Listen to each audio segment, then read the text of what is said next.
Morning, everyone. Well, I'll keep my comments fairly brief. I just want to say the events that started on Friday are harrowing.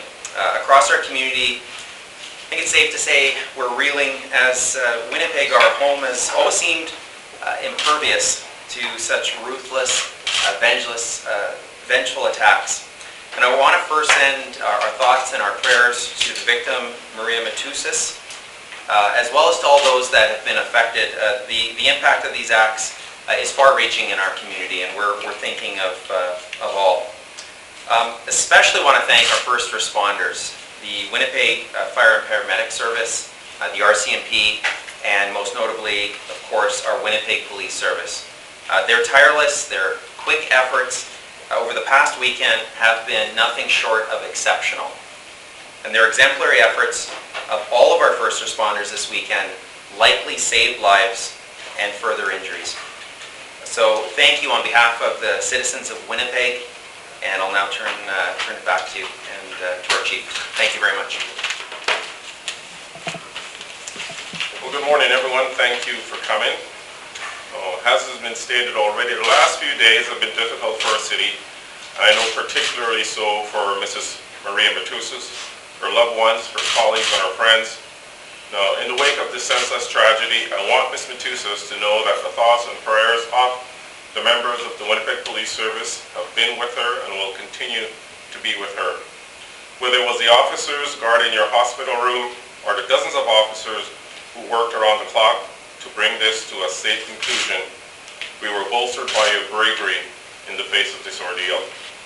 We also want to thank the people of Winnipeg for their support throughout this incredible ordeal. We know how difficult it is to see a downtown office building evacuated. We know sometimes it's incredibly unnerving to see your neighbors asked to leave their homes to allow our bomb unit to do their jobs in a very safe manner. I am always proud as a chief of police of the men and women of our service, but to witness their care and their compassion, their professionalism, as they work tirelessly to ensure that our citizens were safe, truly just filled my heart with pride this past weekend. They simply do what I consider to be an amazing job in terms of ensuring the safety of our citizens. I'd also like to thank every officer who took part in the investigation directly, as well as those who handled the daily policing task of our city, including members in the Major Crimes Unit, the Bomb Unit, Communication Center, Incident Commanders, General Patrol, and our IDENT members. I want you to know I am incredibly proud to serve with you. I also want to thank Commanding Officer of the RCMP in Manitoba, Assistant Commissioner Kevin Brasso, for his unwavering support during the course of this investigation. I must also thank the members of the Winnipeg Fire Paramedic Service. I want you to know that we still have a lot of work to do. An arrest has been made, but there's significant work still to be done. I also know you have some questions relative to the investigation, and at this point, I'd like to turn it over to Superintendent Danny Smyth. Well, let me start by stating that investigators have arrested and charged 49-year-old Guido Amsel of Winnipeg. He's been charged at this point with 2 counts of attempt murder, 1 count of aggravated assault, and numerous charges related to the possession of explosives. Amsel was remanded into custody last evening. This investigation, of course, began with the explosion at the Peterson King Law Firm on Friday morning. That explosion severely injured Maria Matusas. She remains in hospital, recovering from extensive upper body injuries. Her condition has stabilized, and she has been able to speak with investigators in this matter.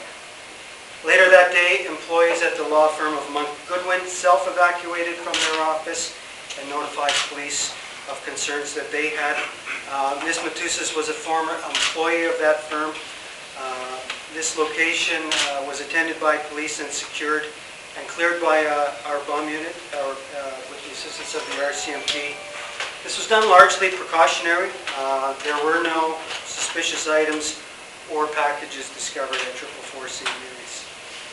Investigators followed up leads throughout the night. On Saturday afternoon, police were alerted to a suspicious package at a business on Washington Avenue. The package was addressed to a woman who had been involved in a long-standing legal dispute with the suspect. Bomb unit members attended to the Washington Avenue business to deal with the suspicious package, which was neutralized using a water cannon. During the process, the device was detonated, and it did cause some damage to the business. There were no injuries at this event. On Saturday evening, Amsel was arrested at his residence on Pandora Avenue East, and he was taken into custody while the investigation continued. Throughout the early morning hours of Sunday, police planned for the execution of 2 search warrants that were associated to Mr. Amsel. These warrants were authorized by magistrates late Sunday morning and executed Sunday afternoon. Searches were conducted by investigators supported by bomb unit personnel at a business on Springfield Road. This business is associated to Mr. Amsel, as well as a search warrant was executed at Amsel's residence on Pandora Avenue East, again with the assistance of the bomb unit personnel. Now, while investigators were dealing with the search warrants, police were also alerted to another suspicious package at the law firm of Orle Bargen Davidson, located on Stradbrook near Donald Street. Bomb unit members were deployed to this location in the early evening and confirmed that an explosive device had been sent there through the mail. The device was safely removed from the office and detonated outside of the building. Now, there are specific links to the events on River Avenue, Washington Avenue, and Stradbrook Avenue. We now know that Ms. Matusis had represented Guido Amsel's ex-wife in ongoing legal proceedings. We know that Amsel's ex-wife is associated to the business on Washington Avenue, and we know that legal counsel that formerly worked at the Stradbrook firm had represented Amsel in past legal proceedings. Last night, we sent notification to the general public and to specific justice officials to be alert for suspicious packages. Investigators clearly, we don't know how many packages may have been sent out. I can inform you that right now we are currently managing a scene at the Canada Post Depot on McDermott Avenue, and this is really in response to the notification that we sent out last night. Police were alerted of a suspicious package at the Canada Post Depot just before 10 this morning. Units are on scene there now. I haven't had an update from them on any of the events there. Police are concerned that other packages may have been sent out to other legal counsel or justice officials who have dealt with Amsel. Police are asking those individuals to be aware and to be diligent in alerting police to any specific packages or items that may be addressed to them. The devices that have been discovered have had very distinct packaging and lettering. Police are imploring extreme caution if any suspicious packages are discovered. Now, all of the discovered packages are believed to have been sent through Canada Post on June 29th or June 30th, and it's believed that the packages would have been delivered on July 2nd or July 3rd. Please don't handle the packages and contact police immediately. I'd be remiss if I didn't acknowledge the efforts of our major crime investigators.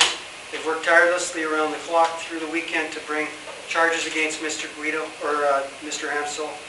I'd also like to thank the incident commanders, the bomb unit members of both the Winnipeg Police Service and the RCMP, in addition to all the folks in General Patrol and Forensic Services. The forensic evidence gathered would not have been possible without their efforts. Our uniformed police officers responded swiftly to ensure that all suspicious calls were handled professionally and that public safety was paramount.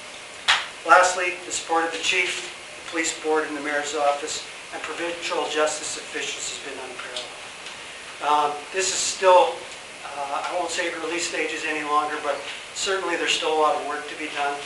Scenes are still being managed even as we speak today. So I'll try to answer some questions, but bear in mind this is an ongoing investigation. The package on Washington Avenue, was that targeting Mr. Amsel's ex-wife?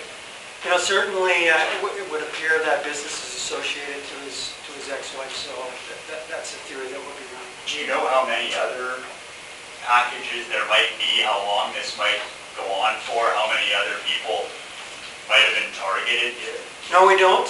Certainly, we've taken steps to alert any legal counsel or justice officials that have had dealings with Mr. Amsel, but we don't have any specific information. Did you have a sense of these two packages on Washington and Stradbrook? Was this just a case of your officers getting to them before the targets? Do you know the timeline? Were they ever handled by the targets and just simply not opened, or was it a case of you getting to them first? I believe we were alerted. No one would have handled them, at least not the people that they were addressed to. We were fortunate to be able to intercept those packages before they went through. Can you elaborate on the recent package is addressed to a member of the media? Pardon me? Is the most recent package addressed to a member of the media? The only packages that commented on here are the ones through the weekend. I know there's a scene going on in the depot, but I haven't had any update. What are the explosive devices? I know you said yesterday you couldn't talk much about them. Can you tell us at all how they're put together, what they look like? I really can't. All of that work is ongoing with the bomb unit, the forensic examinations that go on. That's the kind of stuff that takes days and weeks to put Are together. these devices that the canine unit could pick up on? Any thought to sweeping other Canada Post offices, that sort of thing? Certainly that's ongoing, and we are certainly prepared for any further calls that may come in. I'll leave it to the experts to determine the best way to deal with that. The accused have prior history with police, any prior criminal involvement, any red flags that have come up in the past about this stuff? No, we have had no previous contact with Mr. Amsel. Does the police believe right now that he's worked alone in this? Certainly we're not ruling anything out, but we have nothing to suggest other people. Do you know who he was, do you know, and can you say who was being targeted at the law firm on Stradbrook from yesterday? I'm not prepared to release those details. It's part of the ongoing investigation. It would be inappropriate to comment on the witnesses or the targets. The search warrants yesterday didn't turn up anything of note, no other explosives found, either the business or the residence? Those searches are still ongoing.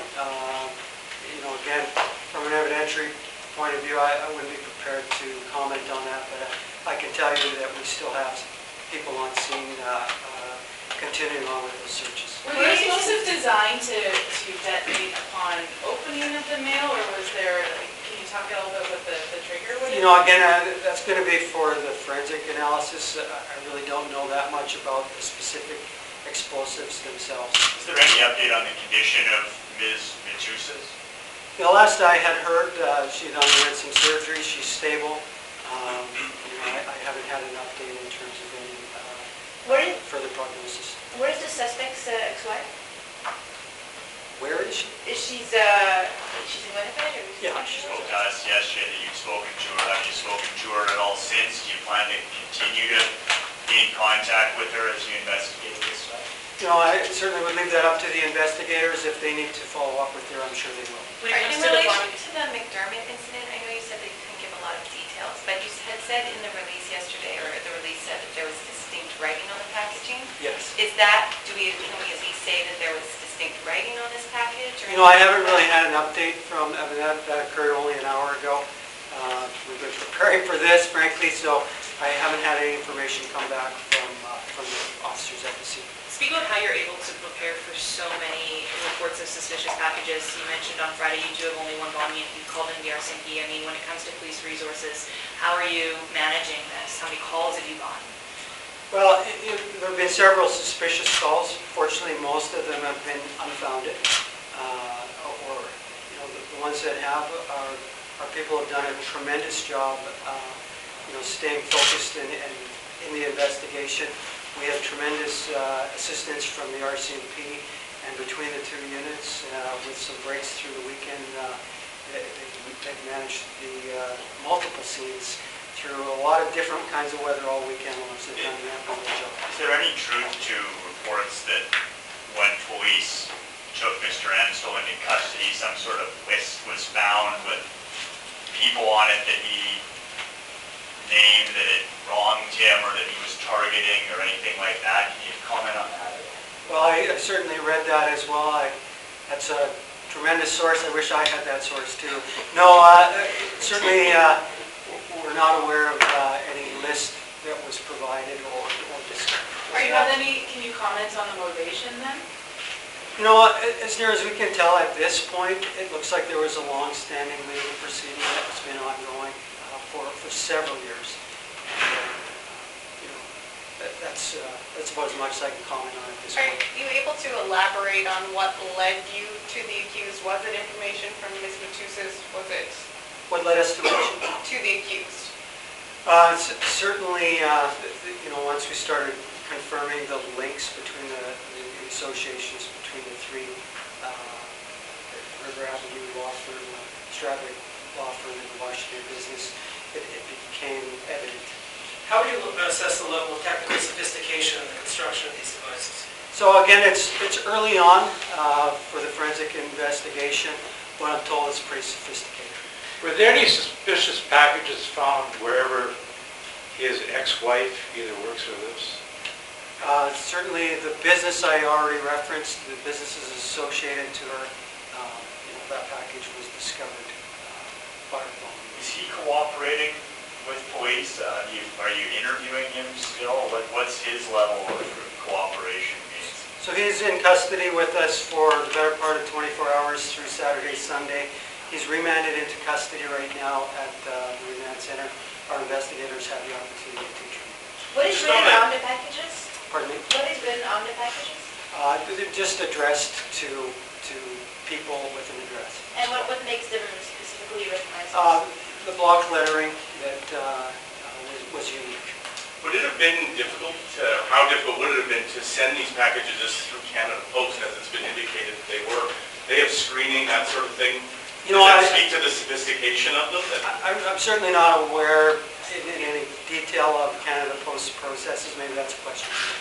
Are you looking into how they were able to be mailed?